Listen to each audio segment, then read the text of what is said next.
Môre geliefdes en baie welkom in die huis van die Here. Liewers goeienaand geliefdes en baie welkom in die huis van die Here.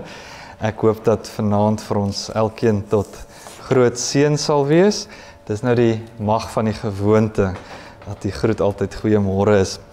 So sê die Here, waar 2 of 3 in my naam saam is, daar is ek met hulle.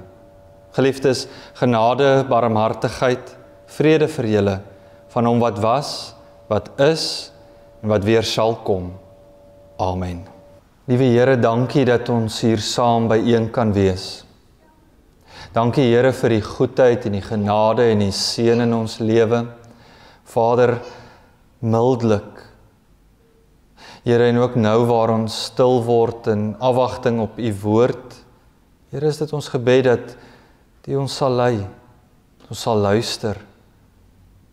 Here, 'n bekende dag, soos hemelvaart, maar 'n dag wat so ongesiens verbygaan by baie. Help ons Here, wys ons uit om opnuut die waarde raak te sien. Dankie Here dat die Gees ook nou in en tot ons spreek. Ons doen dit biddend in die naam van God drie enig, Vader, Seun en Heilige Gees. Amen. Geliefdes, ons skriflesing vanaand kom uit 3 gedeeltes. U sal opmerk die eerste 2 gedeeltes loop eintlik maar parallel met mekaar, verskillende stories en 2 verskillende evangelies. Ons gaan dit met mekaar vergelyk, trouwens al 3 gedeeltes met mekaar vergelyk, en dan die bekende gedeelte oor die hemelvaart in Handelinge 1 vers 7 tot 11. Kom ons lees saam eerste gedeelte uit Markus 16 verse 5 tot 7. Toe hulle in die graf ingaan, sien hulle 'n jong man aan die regterkant sit met lang wit klere aan, en hulle het groot geskrik. Moenie skrik nie, sê hy vir hulle, julle soek Jesus van Nasaret wat gekruisig is.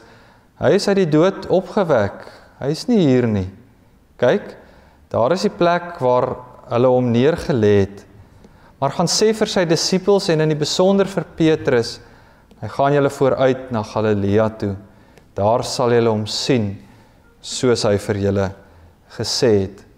En dan ons tweede gedeelte uit Lukas 24 verse 4 tot 9.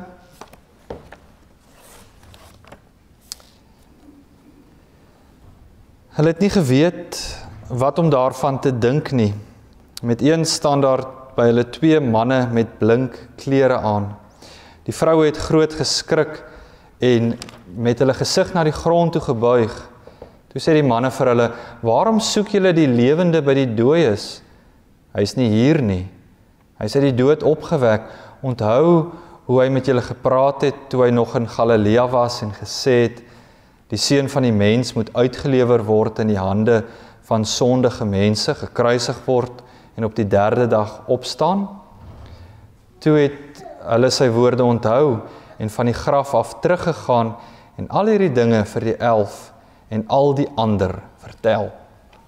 En dan ons laaste gedeelte uit Handelinge 1, dit is jou typiese teks wat jy sou lees met hemelvaart, daar is nie baie nie, in die Bybel nie, Handelinge 1 vers 7 tot 11.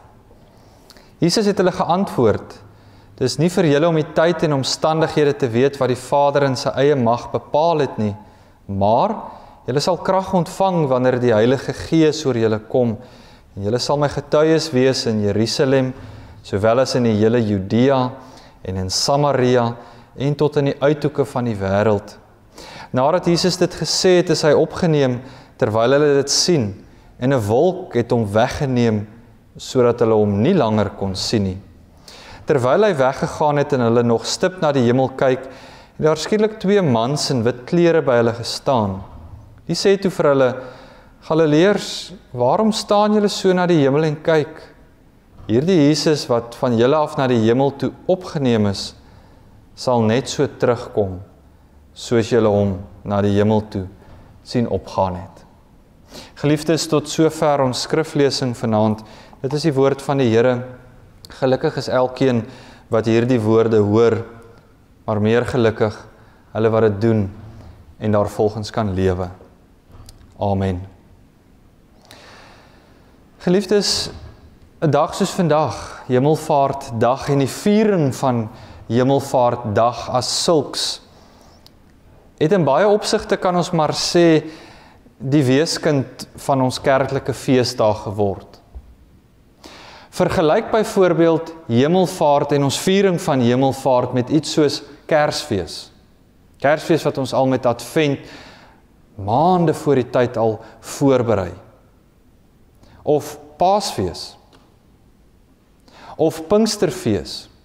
In sommige kerke met Pinksterfees is daar 'n hele week waar daarvoor uitgeruim word in die aande van eredienste. As ons dit vergelyk met Hemelvaartviering, dan moet ons erken dat dit tog waar kan wees dat Hemelvaart en ons viering daarvan bietjie agterweeg gelaat word. Dat dit beskou word as 'n obskure, so alledaagse feesie, so in die middel van die week, as daar tyd is nog daarvoor. Vroeger jare 'n vakansiedag, nie meer die geval vandag nie. Maar dan juis op 'n dag soos vandag, dat ons opnuut sal sien, dat ons ewig met hierdie algemene sentiment wat in die kerke heers moet verskil, dat Hemelvaart nie net sommer maar net 'n nagedagte van 'n dag is nie. Dat dit krities belangrik is. Dat ons die merkwaardigheid daarvan sal raak sien. Dit ons eie sal maak en ja, terdeur dat ons daaroor kan feesvier. Geliefdes, daar bestaan algemene konsensus as ons so kyk na ons 3 gedeeltes met die evangelieskrywing Lukas die mediese dokter, dat hy Lukas die evangelie geskryf het, maar so weet ons ook, nie baie weet dit noodwendig nie, maar die evangelis Lukas het ook die boek Handelinge geskryf.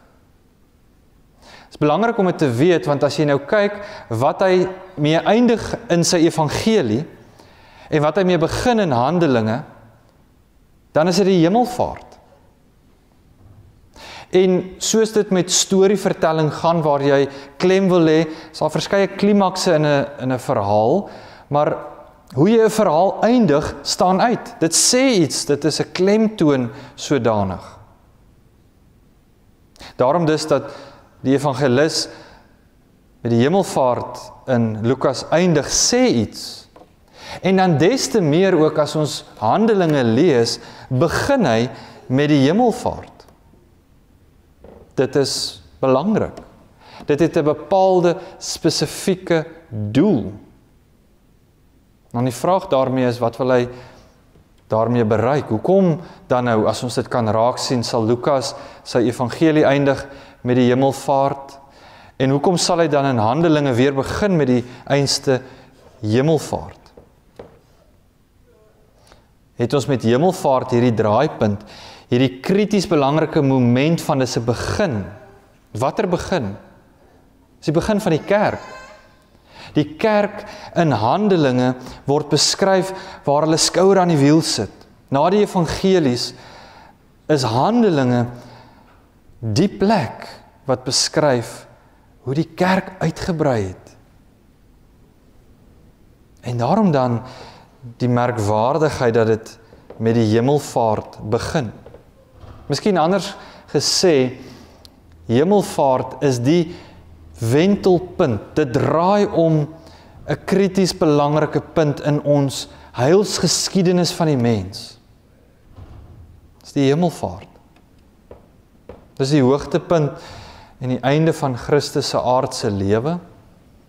Maar dan nie net daardie hoogtepunt nie, dis die hoogtepunt en die beginpunt van die kerk se lewe. En jy sien hierdie aaneenskakelde lyn, hierdie voortsetting.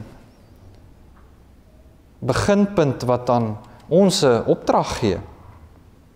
Opdrag in die sin van die woord, sienende dat Jesus Christus in liggaam nie meer by die disippels is nie, ook nie meer in die liggaam by ons is nie, is dit 'n opdrag wat vra. Vir ons as kerk en deur eeue vra, wat staan julle te doen? Wat staan ons te doen?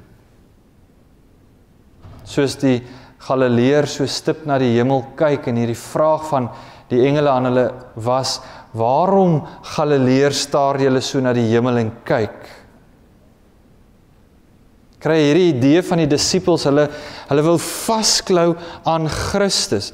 En hier lê die kreatiewe spanning in die teks. Christus gaan van hulle af weg. Daar is groter spasie tussen die disippels en Christus, sy hemelvaart. Maar dan sê ons tegelykertyd, God kom nader as ooit, die inwoning van die Gees.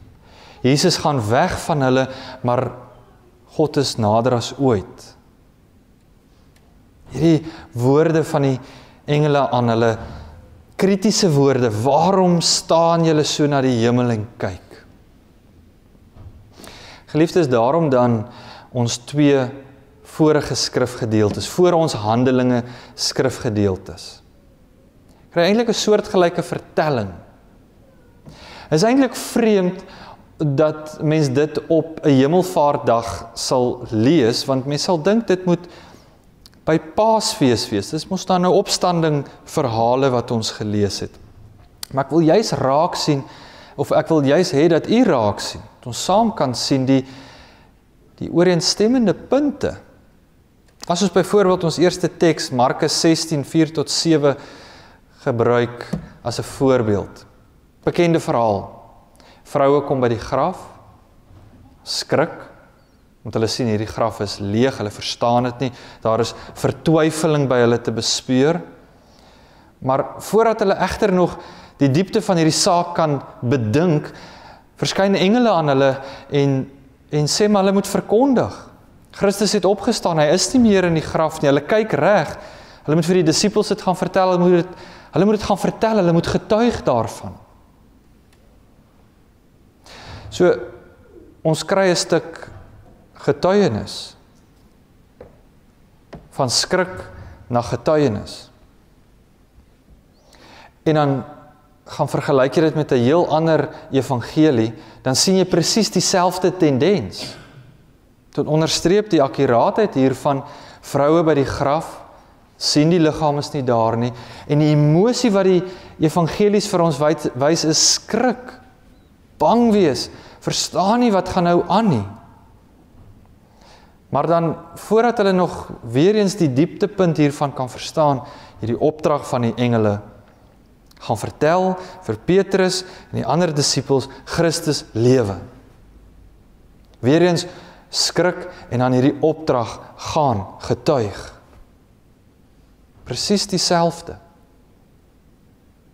Skok, vertwyfeling, maar dit loop uit tot 'n opdrag. Hierdie opdrag dat Jesus lewe. Hierdie opdrag, geliefdes, dat alles nie tot 'n einde gekom het, skynbaar soos die mens op daardie stadium gedink het nie. En hulle vrees en hierdie houding van, wat moet ons nou doen, kom die Here hulle tegemoet in die opdrag van die engele, moenie bang wees nie. Julle gaan nou vertel, julle gaan getuig, spring aan die werk as het ware, verkondig dat die Here opgestaan het. Geliefdes, dit bespeer ons hierdie twee gedeeltes in ons evangelies, maar eintlik dan nou presies dieselfde tendens in Handelinge. Hemelvaart van Christus kyk ons baie objektief na in 'n positiewe sin. En dit is so. Maar die disippels het aanvanklik nie so daaroor gedink nie. Op daardie oomblik in hulle bestaan, Jesus het opgestaan, hy is nou saam met ons, maar nou gaan hy van ons af weg. Dis vir hulle traumaties. Dis as ware weer 'n skeur weg van Jesus af. Daar is vrees, skok, dieselfde emosies soos wat die vroue by die graf gehad het. Ek verstaan nie wat nou aangaan nie, Here. En dan die opdrag weer van die engele. Moenie bang wees nie. Hoekom staar julle so na die hemel en kyk? Daar is werk te doen. Julle sal my getuies wees in Jerusalem, Samaria, Judea, tot in die uithoeke van die wêreld. Die engele wat as ware vir hulle sê en hulle skrik, gee hy hoop, maar hy gee rigting as ware ook. Moenie net staan nie, gaan. Moenie net kyk nie, maar reik uit, doen iets, beweeg. Maar met hierdie belofte, God los nie vir julle alleen nie. Dis nie hierdie geval van Christus gaan nou verder en verder en hy is nou die hemel in en nou is julle alleen hier agter op die aarde nie. Daar is 'n totaal nuwe bedeling. God kom nader as ooit en sy gees woon in ons.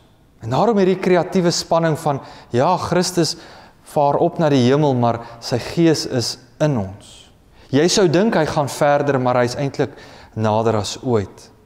Hierdie belofte aan die disippels, aan die mense wat dit daar getuig het, is, God los julle nie alleen nie.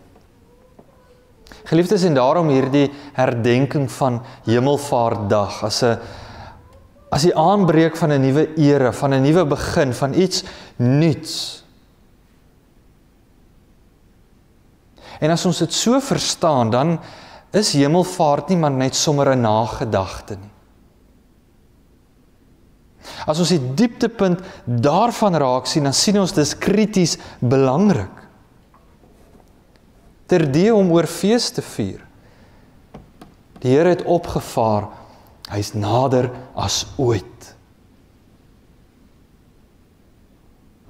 Dalk is dit in 'n sekere sin goed, dat ons juis op hemelvaart by die werk moes wees. Dat ons tussen mense moet wees, want dit is juis waaroor hierdie dag dan nou gaan. Dis wat die teologie sê, reik uit, wees besig, gaan verkondig. Dis juis in hierdie dag wat sê, jy moet tussen mense wees en jy moet getuig, hoe deur jou lewe heen. Hemelvaart is juis nie hierdie sin van terugtrek, ek op my eie nie. Dat ons sal verkondig. Geliefdes, so besef ons met die aanhoor hiervan, ja, die disippels het gekyk, gewonder, wat nou? Ons kan raak sien hoe die kerk begin het, en wat die kerk te doen staan, en ons as kerk nog steeds te doen staan, om te getuig. Maar ek dink, nie net vir ons as kerk nie, maar ook individueel vir ons elkeen, as lidmaat, lê hier 'n besondere boodskap. Presies in hierdie woorde van die disippels, waar hulle so staar in vraagtekens, vraand na die hemel. Wat nou? Geliefdes, is dit nie maar ook in ons lewe wat ons voor baie onbekende aspekte staan en vra, nou wat nou nie? Hoe nou, Here? Hoe gemaak? Kyk, ons soek maar stip na baie omstandighede in ons lewe en ons weet nie. En sit ons met dieselfde vraag as die disippels. Is die vraag eintlik, waarna kyk jy stip en vraand vandag? Wat kan jy typeer soos ons gesien het in al ons karakters met ons 3 skriflesings? Wat is die vertwyfeling? Die ek weet nie, Here. En dan vra die teks ook, waarom die vertwyfeling? As ons geïdentifiseer het wat die vertwyfeling is. Hoor ons hart en duidelik. Ook soos as ware van die engele in elke 3 van ons skriflesings deur die Gees ook aan ons vanaand. Moenie bang wees nie. Hoekom nie? Want God laat jou nie alleen nie. Hy is nie daar ver weg, daarbo, buite bereik, en ons maar alleen hier agter, oorgelaat aan ons eie lot nie. Die Here is nader as ooit. Dis 'n troos. Dis 'n gerugstelling, geliefdes, vir ons in ons eie lewe, vir ons as kerk, maar daarmee saam, en ons moet dit weer hoor. Daar is werk te doen. Dis nie die einde nie. Vir ons as kerk, ook in jou eie lewe, as werk te doen. En daardie opsig dan nou ook, daar is jou eie Jerusalem, Samaria, Judea, en uithoeke van die wêreld se vooruitsigte, wat voorlê vir jou. Ons as kerk kan nie, en mag nie, agteroor sit nie, maar so ook jy in jou eie lewe. Daarom, deels van die merkwaardigheid van Hemelvaartdag, is ons skep moed as kerk. Ons word weer herinner van ons opdrag soos in Handelinge 1, die begin. Hou aan. Maar ook hier, nou, vanaand vir jou. Skep eers moed. Jy is op Hemelvaartdag. En bovenal sien raak. So sê die Here, ek laat jou nooit alleen nie. Amen. Kom ons bid saam. Liewe Here, ons raak stil in die besef dat U spreek. Here, dat U met ons praat deur die woord en in waarheid, deur die Gees wat lewend is. Here, U het nie net gepraat met die disippels eens op 'n tyd lank terug nie. Of met die vroue by die graf nie, Here. U doen dit ook vanaand.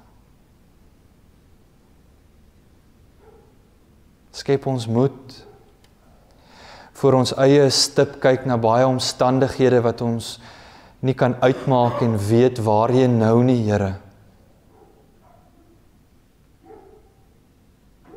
Spreek U en bring U vrede, hoop. Raak ons so bewus van die inwoning in ons lewe, deur die sagte gesuis van die wind, deur die stilte. Here, help ons om meer te luister, want U stuur ons om uit te reik, uit te gaan, te verkondig, te getuig. Dankie Here dat ons ook bygestaan word daardeur. Dankie Here vir die voorreg om as kerk, as gelowiges deur ons lewe heen van U te getuig. Dankie Here dat ons vanaand vir ons eie lewe ook kan moed skep, soos die disippels van ouds, wat gestaar het en gewonder het. Gee U vanaand ook aan ons U troos, hoop, lewe. Here, en weet ons, kom U weer in heerlikheid, in mag, in majesteit. Sien ons uit. Maar intussen, Here, weet ons wat ons opdrag is, weet ons wat ons te doen staan. Maar Here, dankie dat ons ook kan rus by U voete. In Jesus naam. Amen. Geliefdes in ons Here Jesus Christus, kom ons elkeen ontvang dan nou ook die seën van die Here. Die Here sal julle seën en julle beskerm. Die Here sal tot julle redding verskyn, julle genadig wees. Die Here sal julle gebede verhoor, aan julle sal hy sy vrede gee. Amen.